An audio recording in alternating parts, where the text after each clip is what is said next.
dia mbola mampitombona antsika rehetra ny ry havako malala ny fiadanany tompo, ny fahasoavany hananika ny fiainantsika mandrakariva. Dia faly miarabantsika rehetra indray ny tenako amin'izao fotoana izao, dia milohan'ny zavatra rehetra dia handeha isika hiarivavaka. Mankasitraka anao izahay ry Jesosy Kristy zokinay malala, avy aminao ny zavatra rehetrarehetra, ianao no manome izao fotoana izao, dia aoka ameno anay na izao izay hanambara ny afatrao na ireo izay mieno, ny fanahinao masina tario lalana, ary aoka tsisy aloko ny vavako afa-tsy izay saina avy aminao irery ihany. Dia amin'ny anarantsonao Jesosy Kristy nanaovana izany vavaka izany. Amen. Ry havako malala amin'ny tompo, fanaoko natory ny tompo tato ato isa-maraina ny manontany ny amin'izay tia ny tompo atao ho azy ao anatin'ny tontolo andro. Dia rehefa namaky ny salamo mitohy, salamo faha-1 amby 30, dia nisy izao teny izao: salamo faha-1 amby 30, 24 amin'ny anaran'i Jesosy, mahireza ary aoka tanjaka ny fonareo dia ianareo rehetra izay manantena an'i Jehovah.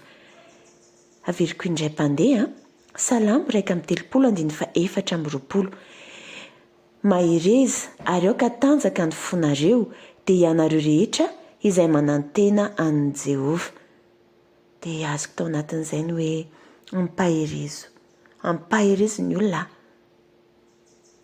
ireo izay manantena ry havako malala. Tena amin'izao tokoa tena andro farany, be dia be ny faharatsiana ny antony, satria mandrovo-tsihy Satana ry havako. Efa antombotra ny fotoana dia manezakezaka izy azony roitina dia roitina, izay no mahatonga ny faharatsiana manjaka. Nefa izao tia ny tompo ahery isika izay manana azy. Ry havako malala, inavy molonina no mahatonga antsika tsy mahery. Ny mahatonga antsika tsy mahery dia ny fijerevana, ny fahitantsika ny zava-misy manodidina antsika, ny fikorontanana tseroa, ny fahoriana izay mianjady, ny ady mafy izay hatrehana. Izao tena ny teny mihitsy ny tompo, ety amin'izao tontolo izao no ahitana ireo fahoriana, nefa matokia izao efa naharesy izao tontolo izao. Ry havako malala, tena marina, tena tany anady isika, indrindra fa isika kristianina. Rehefa manana ny tompo isika, tena tsy ny prometra mihitsy izy, tsy ny teny mihitsy izy hoe tena tsisy ady hatrehanao, tsy ny teny mihitsy izy hoe ilamina be foana ny fiainanao, tsy misy fahoriana, tsy misy tsy fahasalamana, tsy au contraire, tena ny teny izy fa hiatrikady tokoa, mafy ny zavatra hatrehana. Saingy izao ahoana ho izy, izao efa naharesy izao tontolo izao, ary ny teny ihany koa izy fa momba antsika mandrakariva. Ry havako malala, indraindray tokoa dia ohatran'ny hoe fahazarana no maheno hoe mahereza fa inona ary ny lakile an'ilay faherezana, inona ary no ahafahantsika hoe mahery. Be dia be ry havako malala, dia izao ny ao amin'ny tenin'Andriamanitra. Mahery sika satria maninona? Mahery sika satria ao amin'io teny io ihany fa salamo 1 amby 30, 24, mahery isika satria manantena an'Andriamanitra. Mahery isika satria mahafantatra fa momba antsika Andriamanitra. Mahery isika satria mahafantatra fa tsy irery isika miatrikady fa manana anazy. Azontsika ry havako malala, rehefa miatrikady izany tsika, rehefa misy zavatra mafy izany manjohantsika, dia izay ny ao an-tsaintsika hoe eo ny tompo fa tsy mamela antsika irery izany mihitsy. Ry havako malala, izao ihany koa mety anisany mahatonga antsika tsy mahery fa mandreraka antsika sy mahakivy antsika. Rehefa misy zavatra irintsika ka nentsika ambavaka, dia tsy tanteraka ilay izy ohatra na tena ela be, vo mivaly dia reraka isika ry havako malala.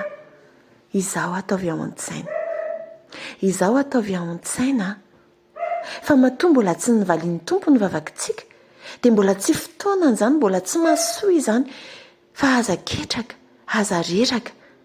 Izaho atao tahaka nataon'ilay boka nangataka tamin'ny tompo.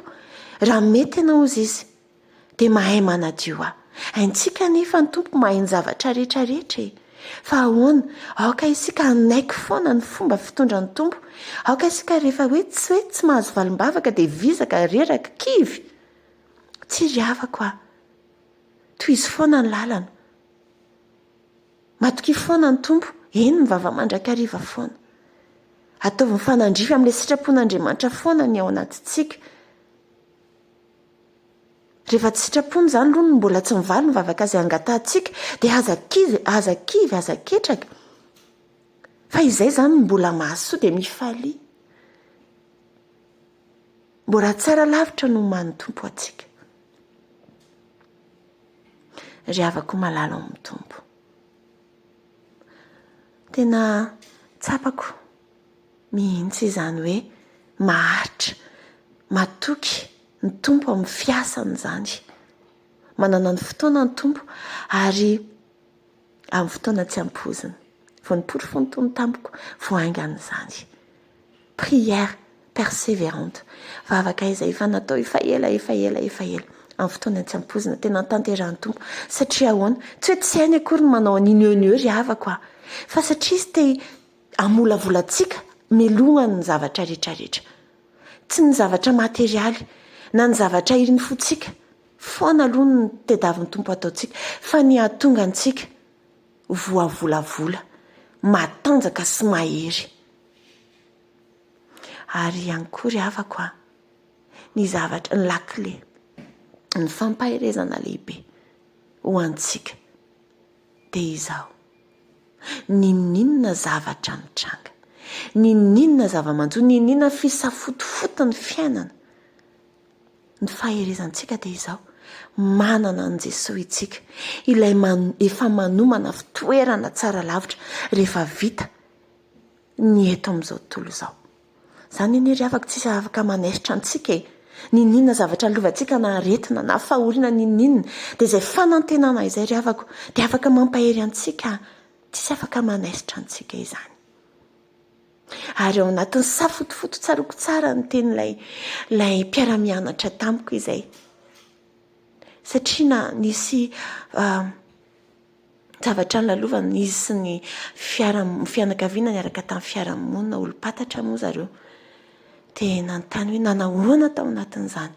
Dia hoy izy, handriva hozy izy ny tourbillon, ny tafiotra ireny hozy izy. Manodidina tena korotana tokoa. Fa ao anatin'ny tafiotra misy cœur an'ilay tafiotra, misy calme hozy izy. Misy paix hozy izy, izay ny ainanay. Korotana tokoa ny manodidina fa tao anatin'izay izay ny aina tao anatin'ny calme sy ny paix satria niaraka tamin'ny tompo. Dia ohatr'izany ry havako aho.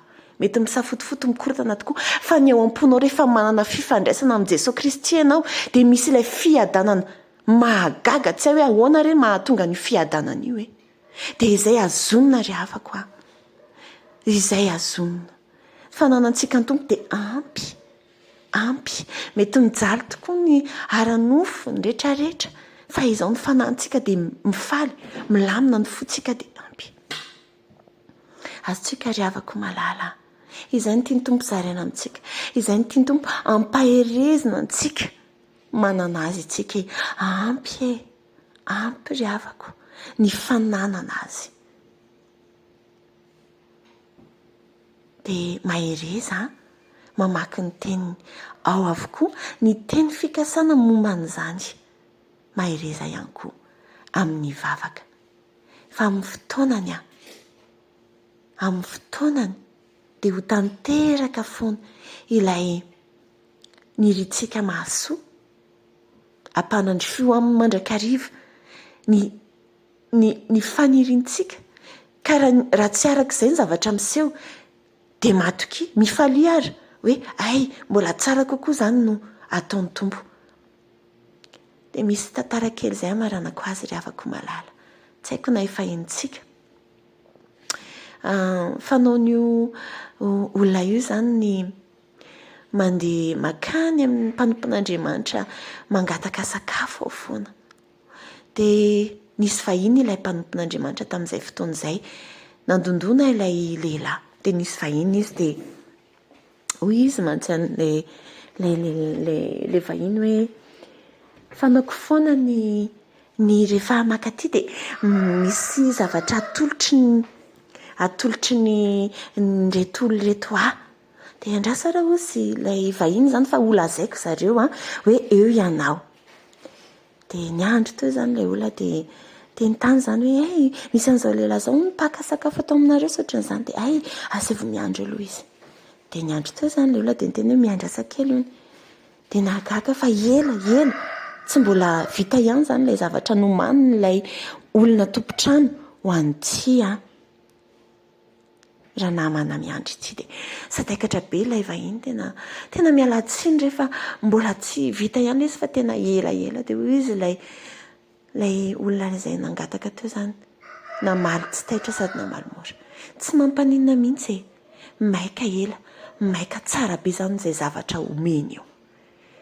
Ry havako malala, ankanana antsika izay toe-po izay toe-tsaina fa izany ihany koa ampatanjaka antsika rehefa miatrikady isika.